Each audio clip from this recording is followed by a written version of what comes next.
akan mengisi hari ini. Nah, sebelum ke pemateri, saya akan membacakan CV singkat dari beliau.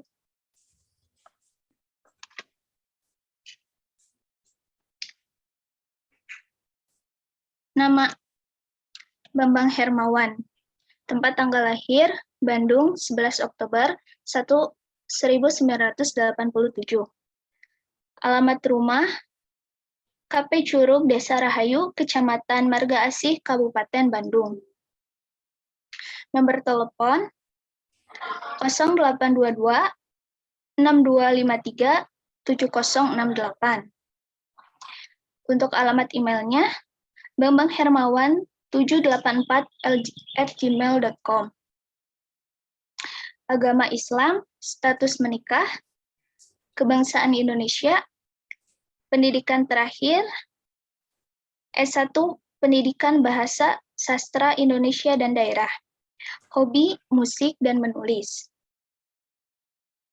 Riwayat pendidikan, untuk riwayat pendidikan, SD di SD Rahayu 8. Untuk SMP di MTS Persis 45 Rahayu. Untuk SMA Mualimin Persis 34 Soreang. Untuk universitas di Universitas Pasundan tahun 2007 sampai 2011. Selanjutnya pendidikan di Ma'had Al-Imarat Bandung dan pasca sarjana di UIN SGD Bandung. Untuk pengalaman kerja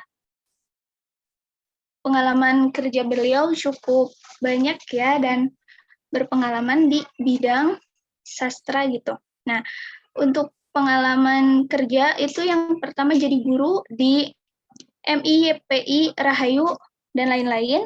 Terus reporter juga di indonesiaraya.news.com dan lain-lain. Juga pimpinan redaksi di Lensa News. Terus editor di Jabar Express, editor juga di Aksara Jabar, dan lain-lain. Dan sekarang 2021 beliau guru di SMK Pasundan 3 Cimahi. Untuk pengalaman organisasi, AMUK CS sebagai pendiri Hima Bahasa Indonesia, anggota bidang 1, Rumah Kreatif Tabo, Divisi Pendidikan, Aliansi Lumpur Bening, pendiri, Titik Teater sebagai anggota, juga Kolong Langit sebagai presiden. Nah,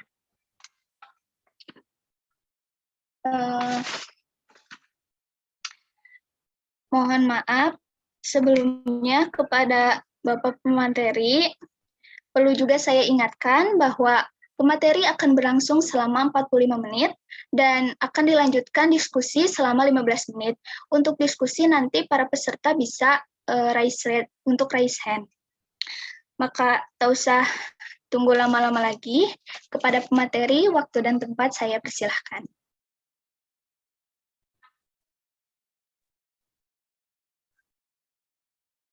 Suaranya jelas? Jelas suaranya nggak? Jelas, Pak. Bismillahirrahmanirrahim. Saya aturkan terima kasih kepada penata acara atau penata waktu atas kesempatan yang diberikan. Saya ucapkan juga terima kasih kepada para peserta atau mahasiswa ya, atas kesempatan sore ini ya. Mohon maaf kalau ada suara saya lagi ada kegiatan juga di YouTube yang lainnya. Beberapa hari ke belakang gitu ya, saya mendapat info dari panitia supaya bisa mengisi kegiatan mubahasah ya, namanya mubahasah kalau tidak salah. Saya kaget juga kita untuk berbicara tentang seputar bahasa Arab, sementara saya sendiri lulusan bahasa Indonesia. Eh, Cuma pernah ya dulu sekolah di madrasah ya. Kebetulan sekarang sedang melanjutkan S2 bahasa Arab juga. Jadi mudah-mudahan, jadi nggak usah khawatir intinya. Walaupun sarjana saya bahasa Indonesia, ketika diundang ke kegiatan bahasa, dipinta untuk berbicara yang bukan dengan konsentrasi saya, tapi nggak usah khawatir gitu. Sedikit tentang ada sedikit pengetahuan yang saya miliki terkait ilmu bahasa Arab gitu ya. Jadi kalau di kita bahasa, kalau di uh, ilmu bahasa Arab itu adalah al-lugah. Kemudian nanti ini sebagai pembuka saja, pada prinsipnya itu tidak berbeda ya, bahasa apapun pada prinsipnya tidak berbeda dalam arti secara tujuan ya, keberadaan tujuan adanya bahasa yang digunakan itu pada prinsip tidak berbeda, yaitu sebagai alat untuk berkomunikasi atau semacam alat untuk menyampaikan pesan lah, atau kalau di istilah ilmu bahasa Arab itu al-lughatu adatun, bahwa bahasa itu adalah budaya. Artinya budaya di sini kaitannya dengan daya cipta, daya karsa, dan daya rasa. Lebih jauh disebutkan juga dalam ilmu mantik atau dilalah ya. Kalau di jurusan teman-teman itu semantik, kalau di PBA pendidikan bahasa Arab mata kuliahnya namanya dilalah wa tarjamah. Itu inti ilmu yang mempelajari tentang makna ya, makna kata, baik ada taroduk di kita itu istilahnya persamaan kata. Kemudian ada homonim, itu konsen kajian ilmu dilalah wa tarjamah. Nah, karena memang di TOR ya, saya diberitahukannya tentang 3 poin inti yang harus disampaikan, jadi dasar-dasarnya saja dulu yang saya harus sampaikan. Di salah satu dasar untuk bisa mempelajari bahasa Arab, salah satunya ya kita mempelajari ilmu dilalah wa tarjamah. Apalagi bagi kita mungkin bahasa Arab itu adalah bahasa B2, kalau istilah poliglifik itu B2 ya. Kenapa? Karena kita pengguna bahasa Arab Bironakin tinggal Arab ya. Jadi bukan pengguna bahasa Arab asli, tapi karena memang ada percampuran atau ada beberapa bahasa yang kita gunakan menyerap dari bahasa Arab itu sendiri. Oh iya, mohon maaf, saya tidak bisa share ini PowerPoint. Barangkali ada yang bisa bantu share PowerPoint yang saya buat. Sekali lagi, salah satu dasar yang dasar yang harus kita ketahui lah minimalnya, terkait ilmu bahasa Arab ini ya. Karena tetap pada prinsipnya kalau tidak belajar mana mungkin kita bisa gitu. Ya, walaupun belajar itu kan tidak sempit artinya ya. Malahan ada konsep apa istilahnya dalam dunia belajar itu ada behavior, ada yang lain-lain lah ya. Nah, sebentar, ada yang bisa bantu nggak untuk ini PowerPoint? Iya biar, Pak, bentar lagi. biar nggak ke arah gitu ya. Iya. Ini mau pada tiduran juga boleh, santai aja ya. Dah. Kenapa pada sepi gini ya? Baik. Oh ya, barusan saya sampai mana ya? Nah, ini saya cantumkan tuh ya. Kalau secara bahasa Indonesia itu pasti dapat dipahami ya. Terbaca mungkin ya. Saya cantumkan di sini dasar-dasar pembelajaran bahasa Arab. Tadinya saya ingin mengangkat bukan ini, tapi karena memang setelah membaca Tor ya Ini saya mencoba mengubah gitu ya. Sekali lagi, hal-hal apa saja yang harus kita kuasai atau minimal kita ketahui untuk mampu bahasanya, minimal mengetahui ilmu bahasa Arab. Ya, kalau kita pernah belajar linguistik atau fonologi atau apapun ya yang kaitan dengan ilmu kebahasaan, sebetulnya nggak jauh berbeda ilmunya itu saja. Cuma hanya istilah penyebutannya. Kalau di jurusan teman-teman linguistik, namanya mata kuliahnya kalau di PBA biasanya al-lisaniyat hadisah. Al-lisaniyat hadisah itu mata kuliah yang mempelajari seluk-beluk kemunculan bahasa, artinya linguistik. Kemudian teman-teman mungkin belajar tentang fonologi, maka di pendidikan bahasa Arab itu mata kuliahnya namanya itu adalah al-aswad. Kemudian, nah itu hal-hal ya, hal-hal dasar yang perlu teman-teman ketahui. Karena kaitannya nanti kalau Quran atau tadi penata waktu itu menyampaikan bagaimana bahasa Arab itu sebagai bahasa internasional. Saya tambahkan selain sebagai bahasa internasional, bahasa Arab ini adalah bahasa terlama yang masih ada di dunia ini. Mengapa? Karena ada beberapa bahasa yang memang sudah tidak ada. Bahasa Arab ini bahasa yang terbilang paling lama. Cuma bahkan menurut satu data bahasa Arab ini yang memiliki mufradat atau kosakata terbanyak ke dunia di antara bahasa-bahasa yang ada. Nah, itu juga yang menyebabkan kenapa bahasa Arab masih bisa bertahan ya, hingga saat ini. Jadi selain tadi karena memang bahasa Arab digunakan dalam Al-Quran, dalam As-Sunnah atau bentuknya hadis, karena pada prinsipnya selain itu bahasa Arab uh, masih bisa bertahan hingga saat ini ya, itu kaitannya karena produknya begitu banyak, kemudian penggunanya pun itu tidak kurang gitu. Termasuk kan di Indonesia ini salah satu yang gandrung mempelajari bahasa Arab. Terbukti beberapa atau di setiap madrasah atau sekolah yang di bawah naungan Kementerian Agama itu menjadikan bahasa Arab ini sebagai mata pelajaran yang wajib begitu ya. Artinya setiap waktu dari masa ke masa, zaman ke zaman itu masih banyak yang mempelajari bahasa Arab sehingga keberadaannya itu terus abadi.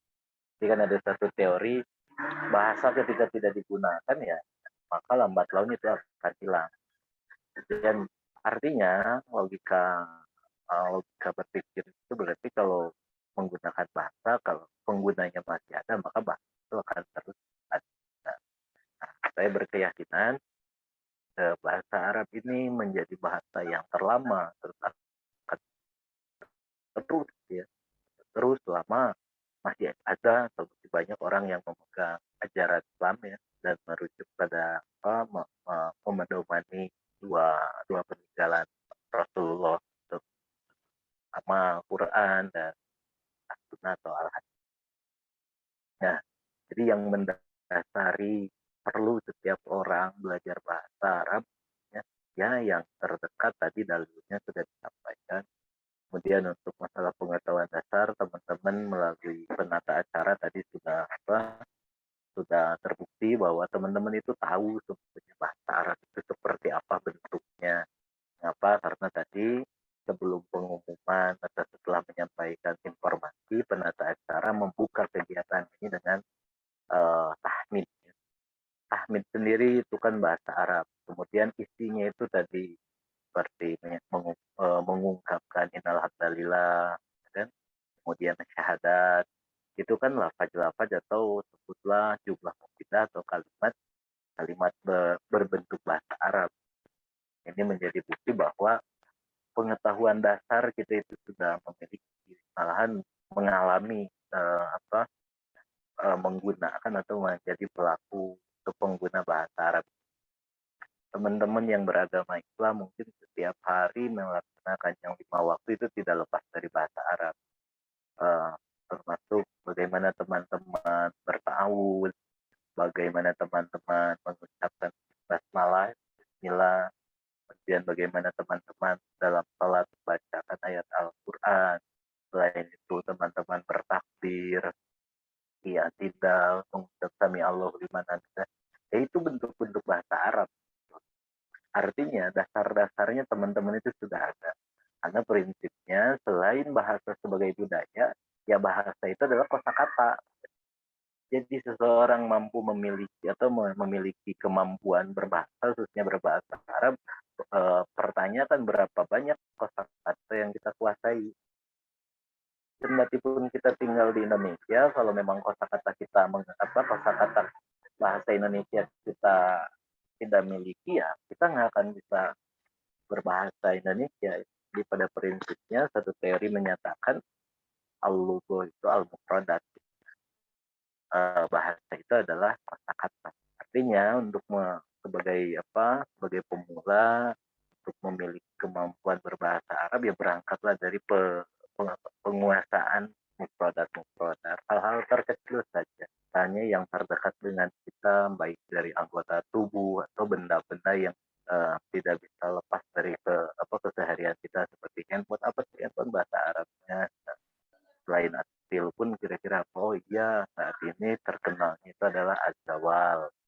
Nah itu contoh-contoh mufradat. Selain itu misalnya kita mahasiswa, kira-kira padanan kata ataupun mufradat bahasa Arabnya apa? Apakah at-tulab, at-tilmiz, atau oh ya antara at-tulab atau at-tilmiz.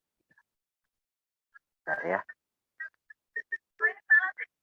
Ya. Nah, tuh. Jadi sekali lagi dasar-dasar mengenai bahasa Arab, khususnya bentuk-bentuk bahasa Arab itu teman-teman sehari-hari itu mengalami. Baik, slide berikutnya. Silakan slide berikutnya. Di slide berikutnya saya sampaikan dasar pentingnya belajar bahasa Arab. Dasar pentingnya belajar bahasa Arab pada prinsipnya mengacu pada salah satu hadis yang diriwayatkan oleh Imam Malik, ya. Hadis itu dari Rasul yang kontennya itu taroktu fikum amroini, telah aku tinggalkan dua perkara yang tadilu dan kalian tidak akan pernah tersesat mata masakum bihima jika kalian berpegang teguh pada keduanya. Apakah keduanya itu? Kitab Allah wa sunnata Nabi. Kitab Allah yakni Al-Quran wa sunnata Nabi, sunnah Nabi. Nah ini menjadi dasar pentingnya bagi kita yang beragama Islam untuk belajar bahasa Arab. Nah, jadi ada jaminan tidak akan pernah sesat atau tersesat selama dua pegangan menjadi pegangan kita, menjadi pedoman kita, yakni kitab Allah dan sunnah, yakni Al-Quran dan Sunnah. Nah, tadi disampaikan di situ juga saat awal bahwa kitab Allah, sunnah Nabi-nya itu menggunakan bahasa Arab atau teksnya berisikan bahasa Arab. Nah, jadi kalau kita tidak belajar, minimal tidak tahu tentang bentuk-bentuk bahasa Arab, ya bagaimana kita mau berpegang teguh pada dua pusaka peninggalan lah, pada kitab Allah dan sunnah Nabi-nya. Keduanya itu menggunakan bahasa Arab. Itu. Kemudian di slide berikutnya itu saya cantumkan ayat Al-Quran, Quran surat Yusuf, ya, itu jelas sekali kalau secara teks, ya, kalau analisis teks itu inna anzalnahu Qur'anan Arabiyya lakum ta'qil. Di situ juga sengaja saya cantumkan artinya sebagai mahasiswa jurusan bahasa Indonesia pasti bisa menganalisis pernyataan atau terjemahan dari ayat tersebut. Itu ada kata sesungguhnya, ada kata ganti kami, yang sesungguhnya hanya menunjukkan yang maha tunggal. Kenapa diartikannya menjadi kami? kajian teman-teman di bahasa Indonesia. Jadi kalau secara struktur kalimat, ini kalimat yang terbilang indah. Artian struktur struktur teks ya, teks yang ayat gitu. Begitu indah sebetulnya. Begitu juga mungkin kalau teman-teman jurusan bahasa Indonesia bisa menganalisis ini artinya saja yang berbahasa Indonesia, teksnya, artinya itu terjemahannya begitu indah gitu. Hanya kami telah jadikan Al-Quran dalam bahasa Arab supaya kalian memikirkan. Hanya kalau secara arti umum depan, kalau secara arti mufradat ya diturunkannya Al-Quran ya dengan menggunakan bahasa Arab ma'alakum fakilun. Saya berpikir kenapa? Karena tadi Nabi diutus di Jazirah Arab sebut Makkah dan bahasa yang digunakannya itu adalah bahasa Arab. Jadi kebayang saja kalau Al-Quran berbahasa Indonesia sementara Nabi sendiri di Jazirah Arab atau di Makkah. Berarti kan tidak akan bisa berpikir. Gitu. Kenapa? Ya kan bahasa itu adalah budaya, artinya mendorong setiap orang untuk melakukan kegiatan berpikir. Bagaimana mungkin kita bisa berpikir kalau kita tidak mengerti terhadap bahasanya itu? Ya, Al-Quran diturunkan dengan bahasa Arab. Tapi ada satu keajaiban, walaupun diturunkan di Arab dengan menggunakan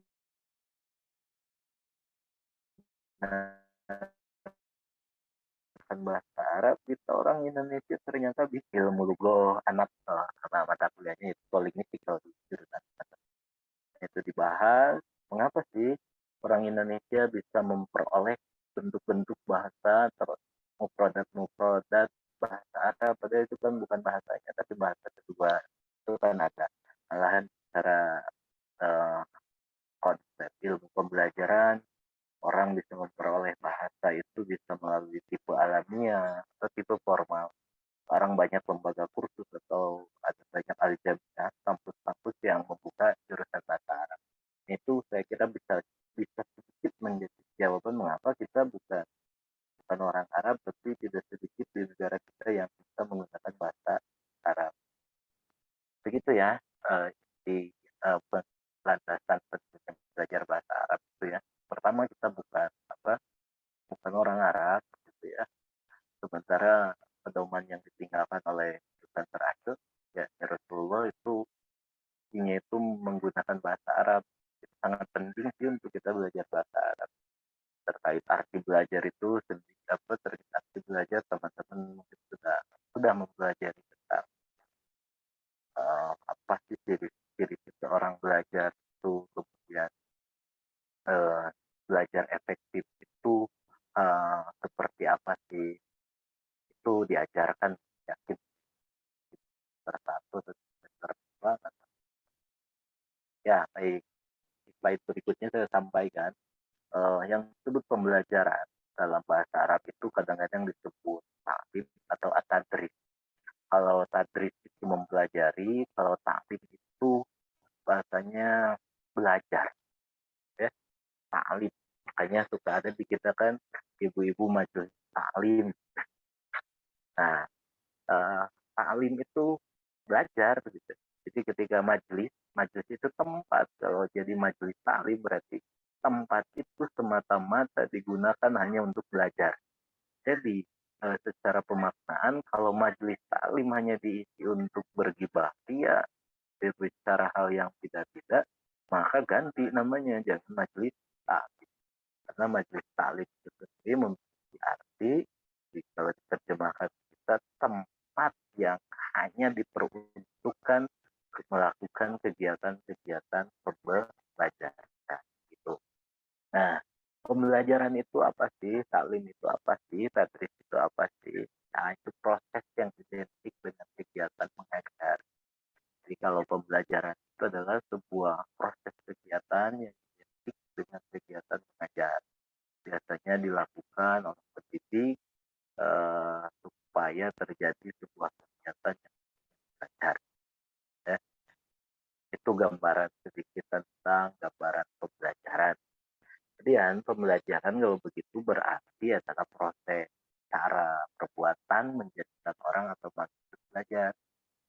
ada orang ngomong belajar atau melakukan ngomongnya lagi melakukan kegiatan pembelajaran, tapi tidak mampu mengantarkan orang atau makhluk yang ada di tempat tersebut melakukan kegiatan belajar, maka perlu dipertanyakan apakah itu benar penggunaannya.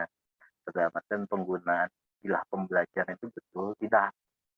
Kan banyak orang, ayo kita hari ini kita melakukan kegiatan pembelajaran. Tapi orang-orang yang di dalamnya itu bukan atau tidak mencerminkan hasil dari belajarnya, malah menjadi orang-orang yang kurang ajar. Maka perlulah dilakukan semacam kritik gitu ya. Ya kalau namanya pembelajaran ya maka orang yang ada di dalamnya itu harus terlibat dalam sebuah kegiatan belajar dan terlihat ciri-cirinya yang tadi tidak tahu jadi tahu, yang tidak mengerti jadi mengerti, yang tidak mampu jadi mampu. Itu ciri-ciri pembelajaran kan secara istilah penggunaan kata pembelajaran. Artinya kalau ruang pembelajaran yang digunakan oleh kita mengantarkan orang-orang atau makhluk hidup yang ada di dalamnya menjadi orang yang kurang ajar, perlu diteliti. Ada kesalahan menggunakan istilah ya. Karena istilah pembelajaran itu identik mengantarkan orang atau makhluk ya yang ada untuk menjadi pembelajar atau melakukan kegiatan belajar. Tuh, kemudian pembelajaran itu adalah semacam proses untuk membantu peserta didik agar dapat belajar dengan baik ya. Selain itu, yang paling inti pembelajaran bahasa adalah proses penguasaan bahasa. Ya. Jadi tadi saya sampaikan dasar-dasar pembelajaran bahasa. Apa sih pembelajaran bahasa? Pembelajaran bahasa itu adalah proses penguasaan bahasa baik pada bahasa pertama maupun bahasa kedua. Itu gambarannya ya. Kemudian ruang lingkup pembelajaran bahasa Arab. Apa saja sih ruang lingkupnya yang dipelajari dalam bahasa Arab? Tidak terlepas ya, apalagi kalau mengacu pada kurikulum sekarang itu berbasis teks, ya. Maka hanya saya cantumkan hanya 3 ruang lingkup ya, konsentrasi yang dipelajari oleh bahasa Arab atau bahasa Arab yang diajarkan tidak jauh bagaimana para pembelajar itu mengenal unsur-unsur kebahasaan yang meliputi tata bahasa ya atau qawaid al-lughah, tata bahasa ya, artinya di dalamnya ada struktur ya, struktur sintaksis, morfologis, fonologis, anti, pragmatis, tata wacana dan kemudian dalam bahasa ini juga kata atau mufradat, kemudian pelafalan dan kemudian asal alam. Itu salah satu ruang lingkup pembelajaran bahasa Arab itu untuk kebahasaan yang berupa qawaid, rodat, aswat, bunyi, ya, bunyi bahasa Arab. Kemudian ruang lingkup yang kedua dalam pembelajaran bahasa Arab itu adalah mengenai keterampilan berbahasa, yakni istima, keterampilan menyimak, kalam, kemampuan berbicara, qiraah, kemampuan membaca, dan kitabah, kemampuan menulis. Ini keterampilannya untuk pembelajaran bahasa Arab. Terakhir itu adalah aspek budaya yang terkandung di dalam teks tulisan dan jadi orang-orang yang belajar bahasa Arab atau yang mengikuti kegiatan pembelajaran bahasa Arab itu dituntut memahami aspek-aspek kebudayaan melalui teks tulisan dan tulisan yang ada di dalam bahasa Arab itu ya. Dan saya sambung bagaimana sih seseorang proses penguasaan bahasa ya. Pertama bisa tadi saya sampaikan melalui tipe alatnya. Tipe alatnya ini hampir sama dengan pemerolehan bahasa pertama. Jika kita sama-sama ketahui pada bahasa itu ada bahasa pertama, ada bahasa nanti itu tugas dosen politik ya untuk menjelaskan teman ini. Saya hanya menegaskan bahwa tipe alamiah itu hampir sama dengan pemerolehan bahasa pertama. Bahasa pertama kita apa? Itu kalau saya sih bahasa pertamanya ya Inggris ya. Kalau bahasa ibu saya ya bahasa daerah. Karena bahasa pertama yang saya pelajari adalah bahasa Indonesia. Ya, dan bahasa kedua saya ya bahasa Arab B2. Tipe alamiah ini berlangsung secara alami tanpa guru dan tanpa kesengajaan. Artinya pernyataan ini saya artikan pada prinsipnya setiap orang akan mengalami sebuah proses penguasaan bahasa melalui tipe alamiah atau alkitab, disebutnya alkitab di bahasa Arab. Jadi tanpa guru, tanpa pekerjaan, tapi kita mampu memperoleh secara alamiah bunyi-bunyi bahasa Arab sehingga kita mampu melafal. Atau jangan-jangan tadi ketika acara ini dibuka dengan tahmid, di dalamnya mengucapkan alhamdulillah, syahadat, jangan-jangan itu kita peroleh dengan melalui tipe alamiah ini, ya. Karena sering mendengar, karena sering menyaksikan, terbiasa dengan dengan hal-hal yang diungkapkan tersebut sehingga menyatu dengan diri kita dan kita pun mampu mengucapkan pelan gitu ya. Cuma lemahnya ya di dalamnya kadang-kadang kita hanya mengucapkan saja, mampu mengomunikasikan saja, tidak sampai memahami apa sih yang disampaikan itu, apa sih strukturnya, karena tidak sampai ke situ. Bahkan di dalamnya ini tidak sampai mengoreksi kesalahan dari apa yang kita ucapkan. Misalnya tadi penata acara menyampaikan Muhammadan, harusnya kan Muhammadan, abduhu wa rasul, bukan Muhammadan. Nah, ketika dalam tipe alamiah ini itu tidak akan dikomentari, yang penting berbahasa saja. Itu tipe alamiah ya. Nah, kemudian tipe alamiah atau yang disebut oleh Tracy Becerra, ini penggagasnya, dia menyebut ini sebagai pendekatan natural ya, atau madkhal tadi, pendekatan alamiah, dirintis sekitar tahun 1976. Ini salah satu yang menggagas tentang bahwa pada prinsipnya seseorang akan memperoleh bahasa apapun itu karena saya sendiri menyatakan setiap manusia itu sudah memiliki tabiat untuk bisa berbahasa apapun selagi wadahnya itu Kenapa? Karena kodrat alamiah manusia itu memiliki sebuah ruang di mana kalau masuk bunyi-bunyi bahasa atau bahasa ke dalam dirinya, dia akan mampu menyerap.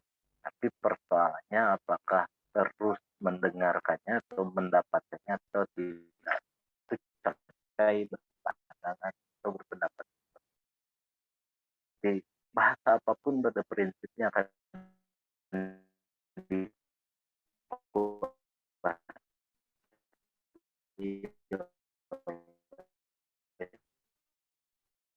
setiap orang bagi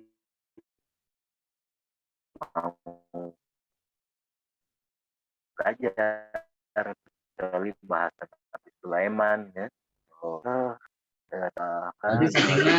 Formal.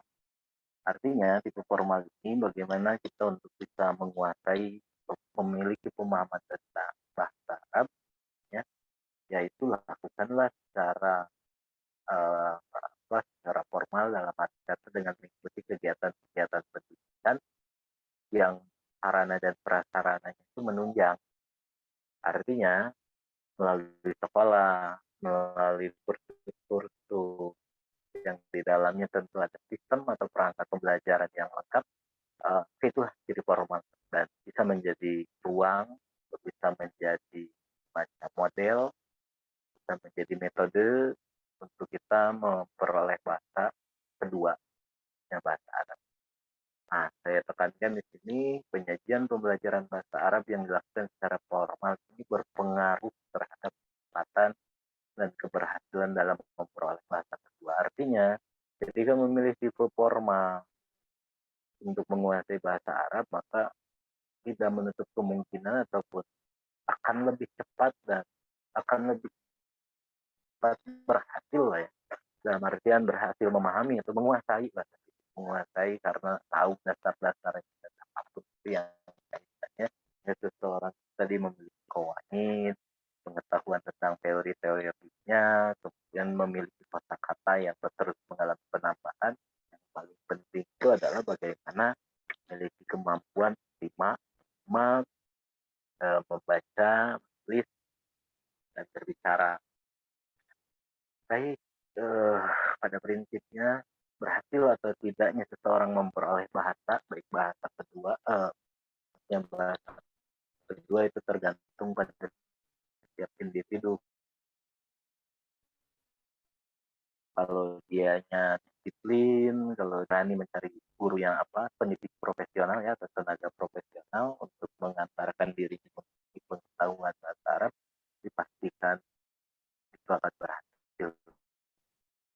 Jadi kalau mau bisa berbahasa Arab, maka lebih banyaklah berkawan baik dengan teks-teks ya, dengan teks-teks yang menggunakan bahasa Arab. Kalau memang teks-teks bahasa Arab terlalu sukar untuk dijadikan teman, maka saya kira bacaan-bacaan salatun itu adalah bagian teks yang berisikan bahasa Arab. Jadi belajarlah dari itu, belajarlah dari bacaan-bacaan salat yang biasa kita baca, karena itu adalah teks ya, pada akhirnya itu akan mengantarkan. Kalau teman-teman biasa mengucapkan Allahu Akbar, maka sesekali coba renungkan Allah di situ, struktur sintaksisnya sebagai apa, kemudian kenapa dibaca akbaru tidak akbari tidak akbaru ya, itu bisa ditelaah secara struktur teks.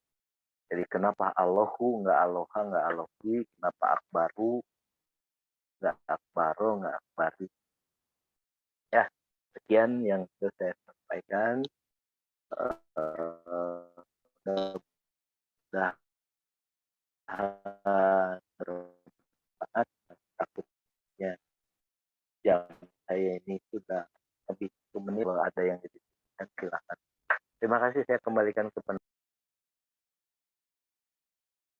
Alhamdulillah, pemaparan materi telah selesai. Untuk acara selanjutnya, diskusi atau tanya jawab kepada seluruh peserta yang ingin bertanya, boleh untuk raise hand.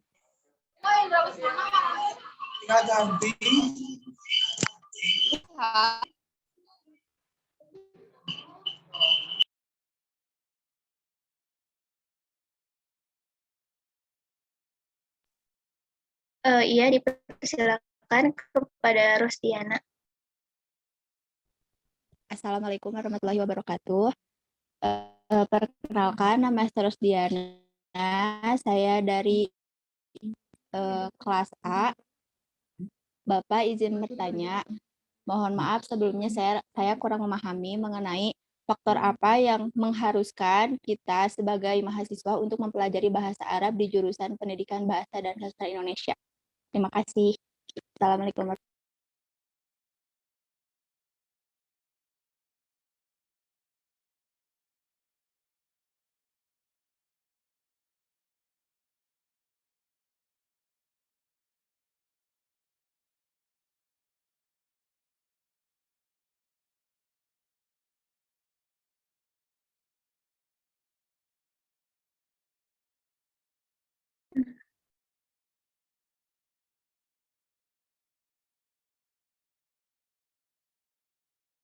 ditampung atau gimana langsung? Boleh Pak, langsung.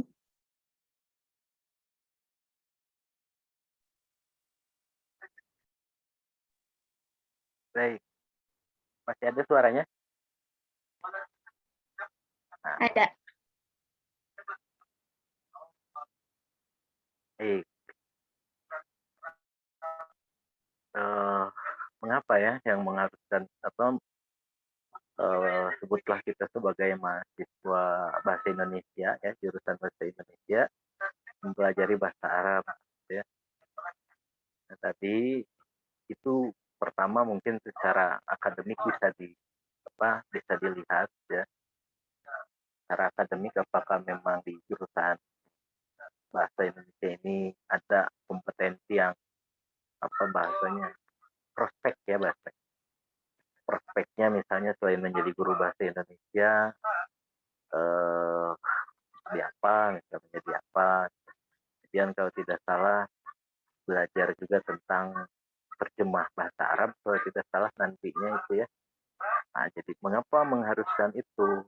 Karena pertama, kalau saya analisis saya, bahasa Indonesia eh, bahasa Indonesia itu tidak sedikit menyerap bahasa Arab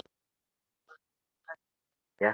Secara konteks sejarahnya sendiri, Islam masuk ke Indonesia itu melalui salah satunya melalui perdagangan yang datang dari timur tengahnya Jazirah Arab. Cuma kalau secara kaitan dengan pertanyaan tadi, mengapa jurusan bahasa Indonesia harus mengharuskan lah ya. Itu kalau di luar konteks dalil lah ya, di luar konteks tadi kita sebagai orang yang beragama. Tapi kalau secara sebutlah konteks akademis, itu perlu, teman-teman itu perlu.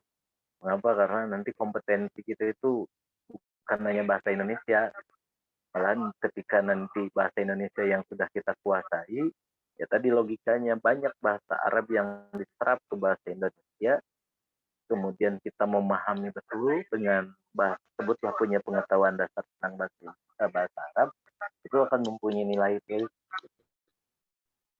Contoh misalnya, ketika teman-teman tahu makam gitu. Secara KBBI artinya apa? Kalau kita punya pengetahuan dasar atau punya sebutlah kemampuan di bidang bahasa Arab, maka kita akan mampu mencari tahu makam dalam perspektif bahasa Arab itu apa. Terus kenapa di kita ditulisnya itu MAKAM, sementara di Arabnya sendiri MA kop mim makom. Apakah memang bagi orang Indonesia tidak bisa mengucapkan kop atau ki?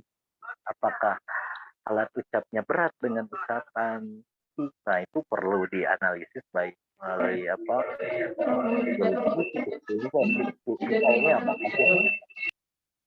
Mungkin itu mudah-mudahan tidak cukup ya. Ya, baik, selanjutnya. Apakah ada yang ingin bertanya lagi? Boleh untuk raise hand.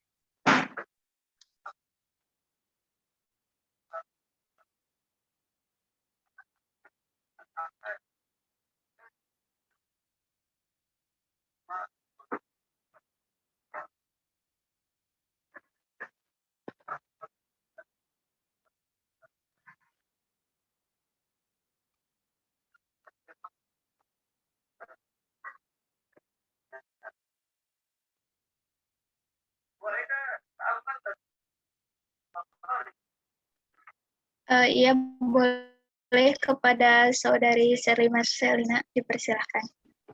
Iya, baik. Terima kasih Bu Moderator. Sebelumnya, mohon maaf saya tidak menyalakan kamera karena di sini sedang terkendala jaringan. Saya izin bertanya Bapak untuk apa tadi maksudnya istimewa kalam kiroah dan kitabah? Terima kasih. Ya, istimewa itu kalau di kalian mata kuliah menyimak. Iya, itu menyimak. Istimewa itu menyimak.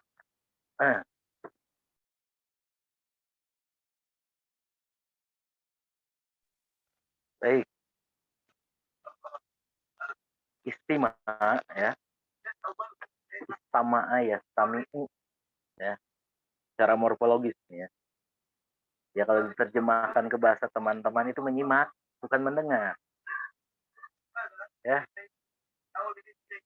Kalau sami Allahu liman hamidah. Mudah-mudahan Allah mengabulkan mendengar gitu ya. Pujian yang kita sebut munajatkan. Nah, istimewa itu seperti itu ya. Apa itu istimewa? Istimewa itu kemampuan dalam menyimak, dalam menangkap bunyi-bunyi bahasa atau apapun itu, sehingga tadi misalnya penata waktu mengucapkan Muhammadah bukan Muhammadan gitu. Nah, karena daya simaknya kalau teman-teman daya simaknya sudah kuat terhadap kosakata bahasa Arab atau terhadap bahasa Arab, maka akan bisa melakukan semacam analisis. Apakah itu memang kesalahan pengucapan atau memang kesalahan yang memang dasarnya kesalahan morfologi saja, dia mengetahuinya membacanya Muhammadah. Itu istimewa. Kemudian selain istimewa tadi al-kalam. Al-kalam itu berbicara. Ya. Makanya di Quran suka disebut sebagai kalamullah. Ya, kalam itu omongan, pernyataan, ucapan. Kemudian tadi selain istimewa ada kitabah. Kitabah itu menulis, ya, kemampuan menulis. Lain tadi satu lagi apa ya tadi satu lagi lima kitabah apa ya satu lagi tadi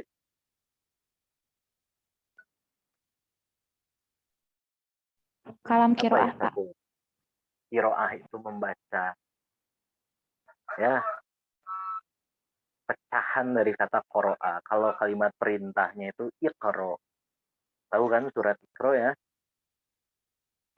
Iqro, apa yang harus dibaca? Kiro'a, bacaan.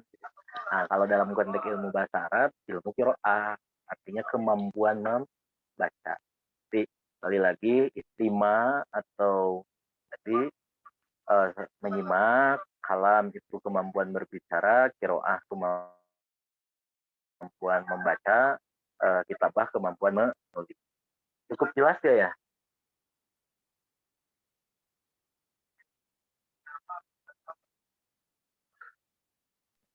Jelas Bapak, terima kasih. Baik, untuk selanjutnya mungkin ke satu pertanyaan lagi. Apakah ada yang ingin bertanya?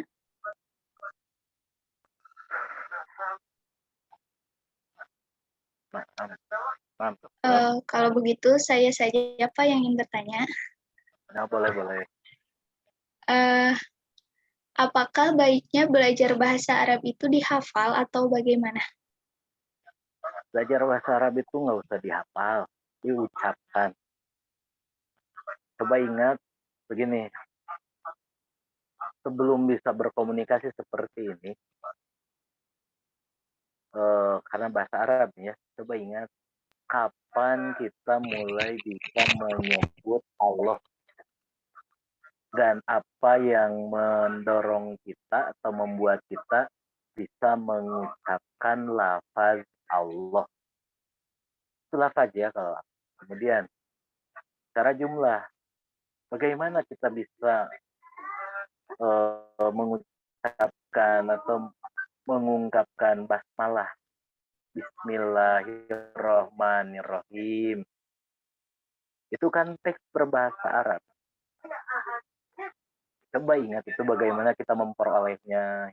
Kemudian lebih jauhnya secara teks. Tahu surat Al-Fatihah? Itu bukan soal hafal gitu. Tapi ada daya saat kita memperoleh Al-Fatihah itu sehingga dimanapun kita susah lupa dengan Al-Fatihah itu. Jadi baiknya dihafal, ya baiknya itu diketahui, diucapkan sehingga nanti akan menjadi sebuah ingatan. Jadilah sebuah hafalan. Tapi kalau dihafal juga itu bisa baik gitu. Cuma kadang-kadang akan terasa berat, sudah hafal tapi kadang-kadang bagaimana nih menyambung-nyambungkannya gitu. Ya. Jadi sekali lagi, dihafal salah satu teknik, salah satu cara. Tapi alangkah lebih baik sekarang itu mencari tahu dulu tentang benda-benda terdekat, apa yang ada dalam diri kita, tangan, bahasa Arabnya apa, misalnya kepala apa, kaki apa. Tahu aja dulu itu. Nanti akan menjadi sebuah ingatan tersendiri dan menjadi tambahan mufradat buat kita, begitu ya. Saya kira itu saja jawabannya.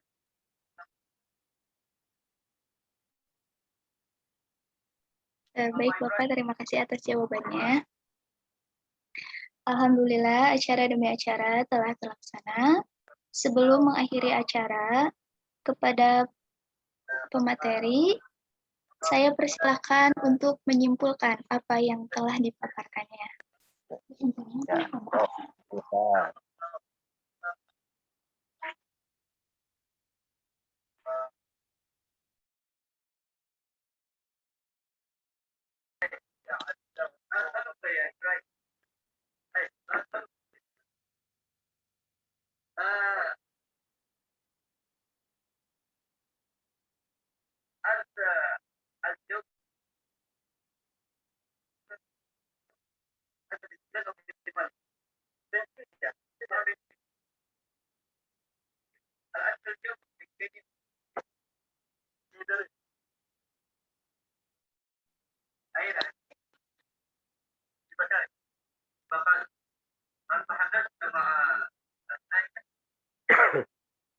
Nah, udah selesai belum ya? Oh iya, maaf Pak. Mungkin ini jaringan. Oh, Saya tadi sudah meminta kepada Bapak selaku pemateri untuk menyimpulkan apa yang telah dipaparkannya pada kesempatan kali ini. intinya tinggal di Indonesia tidak menjadikan kita untuk tidak tahu sedikitlah dari banyak mengenai ilmu bahasa ya. Iya ya, ilmu bahasa, khususnya bahasa Arab ya. Karena pertama itu akan turut membantu kita untuk kemudahan kita memahami terhadap teks-teks yang menggunakan bahasa Arab, khususnya Quran ya. Karena kita salah satu huruf saja itu bisa berbeda arti ya. Salah satu huruf bisa berbeda arti seperti tadi, atau misalnya kita sering jadi aku meluhiron kasiro, pakai sin kasiro, itu beda lagi arti. Kasir sedikit. Kemudian kalau kasir itu banyak ya. Kalau kasir berarti itu penjaga Indomaret atau Alfamart. Jadi pada prinsipnya untuk mempermudah daya paham kita terhadap teks yang berbahasa Arab, tidak ada salahnya kita menambah mufradat-mufradat yang berkaitan dengan bahasa Arab. Untuk lebih mudah lagi supaya tahu tentang bahasa Arab ya jangan jauh dari Quran. Begitu saja palingnya dari saya. Terima kasih ya. Alhamdulillah, kita akhirnya telah tiba di penghujung acara. Saya ucapkan terima kasih kepada Bapak selaku pemateri. Mudah-mudahan sehat selalu, diberikan kebahagiaan dan kesempatan untuk berjumpa lagi dengan kami gitu. Juga kepada seluruh peserta yang telah hadir, saya ucapkan terima kasih. Saya tutup saja dengan doa, Robbana atina fid dunya hasanah wa fil akhirati hasanah wa qina adzabannar. Assalamualaikum warahmatullahi wabarakatuh. Oh iya, sebelum keluar saya ingin dokumentasi dulu, diharapkan untuk on cam sebentar. Semuanya boleh untuk on cam.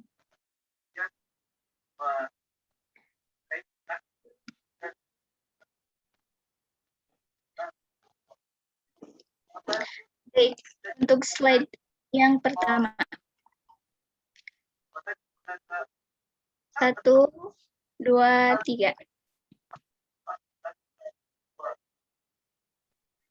Slide selanjutnya.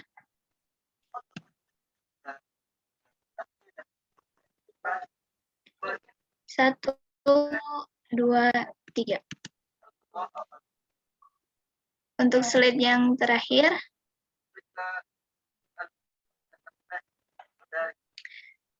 1, 2, 3.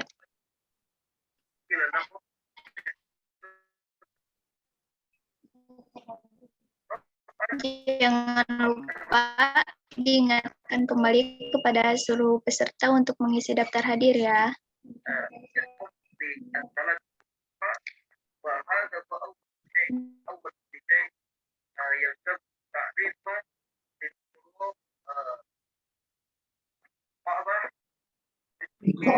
Terima kasih Akang Teteh. Terima kasih Abah. Terima kasih Akang Teteh. Sama-sama. Turun. Turun Abah nuhun pisan. Penting di waktu-waktu. Mohon izin live-nya. Udah boleh keluar kan? Iya Bapak, boleh. Mangga Bah, turun. Terima kasih juga Akang Teteh. Dadah. Masya Allah.